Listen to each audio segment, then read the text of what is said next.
Greetings, Keishlings. Keisha Prime here with my live reaction of Dr. Stone, Chapter 213. Okay, last chapter, we had, you know, revivals in Japan's general region and plus back in Ishigami, not Ishikami, um, village, and find out that the villagers had been building an electro dam, or a hydroelectric dam, that's the word. Yeah. Also, finding out that that inspired the dog and the boar to protect people was a nice touch. But so they're building the staging area for the rocket, and let's get into it, shall we? Let's see. Unknown known, and we have a color cover here. Nice.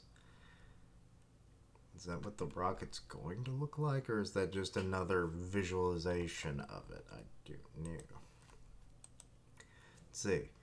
Water is bad, so they're getting to see the hydroelectric dam. Can you believe we've got a dam and a hydroelectric power plant? The scale of this thing is crazy. So they're Chrome is like, wait, I've seen this to an extent before, but it's like it's so much bigger than it used to be. And then getting like explanations of how that works. Gonna be grateful to Ruri and the villagers for working so hard while we were away. Ha! For such a massive mission, we need as many available worker or able workers as we can get. Okay, so they're reviving someone. I don't know who they are. Greetings, new revivees of Japan. Did you ever catch me on TV of so many things? Now, I'm going to enlarge the zoom in a little bit. Oh, this font's tiny. Now sit back and tune in for the overview of our post-petrification world. Yeah, we got our hands on one of those mystery devices that turned us to stone, but it turns out the big bad villain, Y-Man, is on the moon. Before he whammies us again, we're building a rocket to fly up there and do something about it. That's the gist. Really?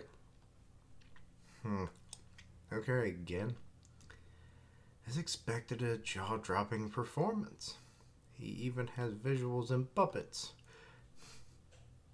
Puppet even has a smoking flask. Interesting.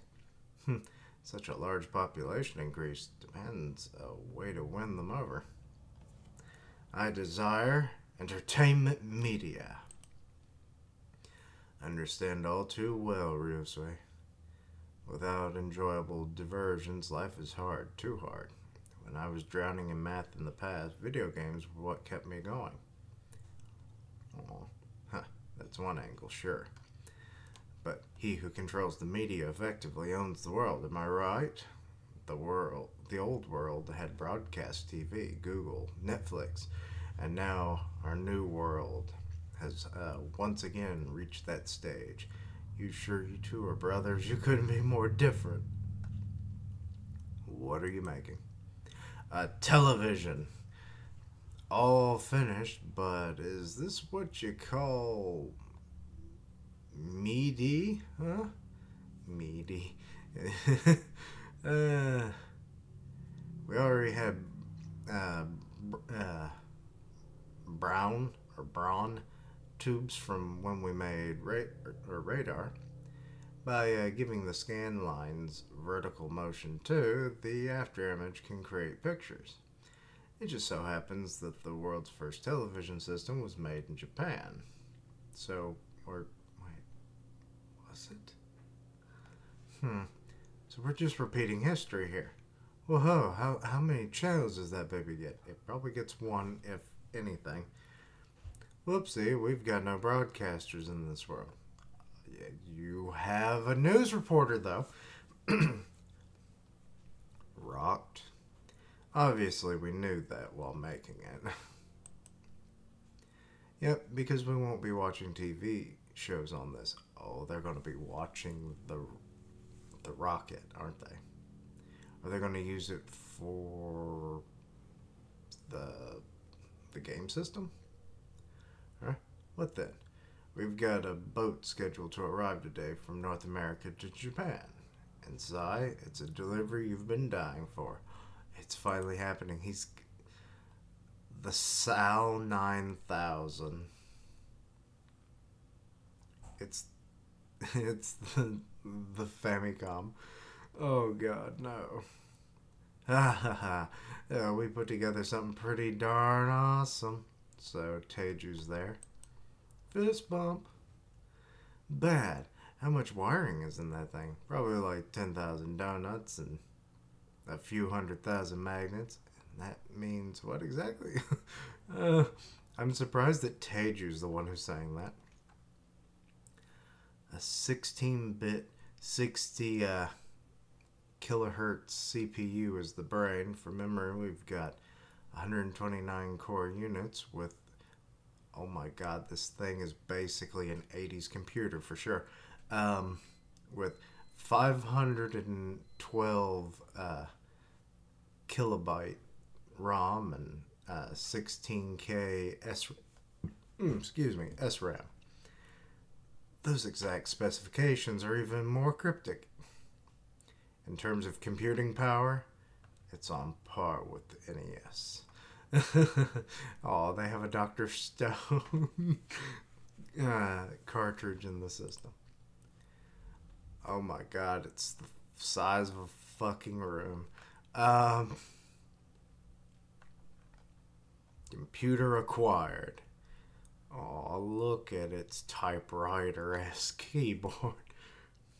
They have to pump in water as a coolant and give it an airflow because it'll overheat. Oh, getting programs to run is kind of tricky. We feed these punch cards so the computer can read the patterns of holes. These cards will be the game programs? How are we supposed to game with these things? Oh, Sai knows. Done. Already. Oh my god, he's already programmed Tetris. Amazing, even in this world, we've got video games. Drop puzzle game like this is as simple a program as it gets. I can whip up plenty more in short order, and it's printing out shit like crazy. And nobody does it quite like Sai. They've made Pac-Man, but in the form of Senku. They have Space Invaders, and I'm not sure what that game is that Yo is playing.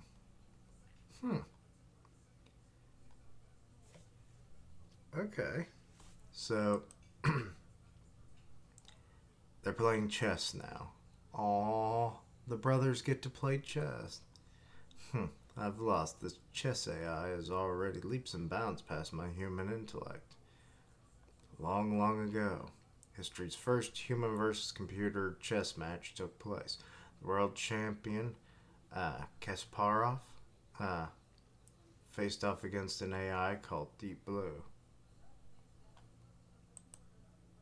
During the infamous 36 move, everyone expected the AI to attack with its queen. It was all part of a trap set by Kasparov, humanity's mightiest contender. But instead, Deep Blue took a wildly long time to think and ended up moving a pawn. The move looked foolish at first, but only because no human, including Kasparov, had realized that brilliant move would lead to victory. It surpassed the human mind in that moment. Science gave rise to an unknown. Just so. That unknowable entity that bested humanity wanted to know all. It desired all. In a way, science is the greediest thing there ever was, or ever will be. Think about what Y-Man brought about as well. The petrification devices, the forbidden power. What are they doing to it? What's this? A vacuum tube for the Medusa. We know it'll stop working if it disintegrates too much. Or not disintegrates, but deteriorates. This should slow down the gradual decay process. Okay, so they're air vacuum sealing it. Okay, what are you doing? Is there like 3 locks on that thing? Hey, how far from the case? Could you still activate that nasty little thing by shouting? Impossible even at this distance. Oh boy. Something's happening. What's rattling? And you heard that too, right? Yikes, we better take a look, yeah? Hang on, the lock. What's going on? That old familiar click. But how? No one said a thing to it. Oh god, it activated. Oh shit. Oh damn, his head came off. What the hell happened to Yo? So it activated, but it's like, why did he break? Did he just fall over? But Gin is... This is very perplexing. To be continued. Okay, this one comes as a unusual ending. The fact of getting to finally see the first real computer in this game and like video games and everything. So the programming is fairly sound, and the fact that he can make basic games like that damn near instantly is good promise. And also, like, some of the moments of like the chess match and the title coming to fruition with how, you know, AI works, which then makes me wonder, is Y-Man, maybe he isn't like an alien from another planet, you know, that is trying to save Earth, you know, by petrifying it or something, like I theorized a chapter or two ago, but might actually be a rogue AI system that is trying to maybe preserve worlds or just eradicate humans for one reason or another, you know, as robots and AI do. I don't know, but the talk of AI does make me think of what Y-Man is. You know, yet again. So yeah, we'll see more on that, I guess, eventually. But the whole thing of like the Medusa just activating like that does make you wonder, should they have made that safe, like, you know, not just airtight but also soundproof for just such an occasion. But then again, Y-Man might have, you know, seemingly like remote activation capabilities as it would seem, given how he does things.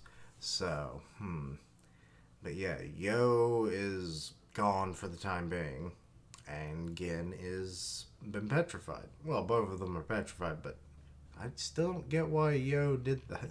Like, his head broke off and everything, and it's like that was just kind of weird. But yeah, and everyone's shocked. So like, the attack of Y-Man is coming a little sooner than they thought. Maybe he saw what they were doing and was like, nope, not gonna let them get into space. So zap, you know, kind of deal. So we'll see where this goes and if it affects the others. You know, like, is this gonna be widespread or no? But anyway.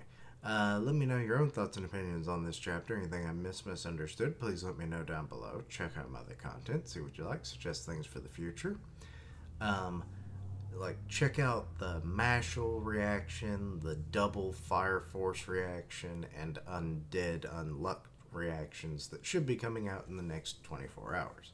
So yeah, all that good stuff. Help me reach 500 subs by the end of the month. 500. Links down below for all my social media so you can keep up with my content and have ways to contact me. I stream on Twitch where I do gaming, and I'll tweet it out when I go live. Part of the One Punch Man podcast on Grim Reaper's channel, so go check that out. And as always, thank you for watching. Like, comment, and subscribe. And until next time, Keishlings. shit is hitting the fan. Again. Uh-huh. The Medusa is just being a pain in the ass to this series over and over and over. It's the Energizer Bunny.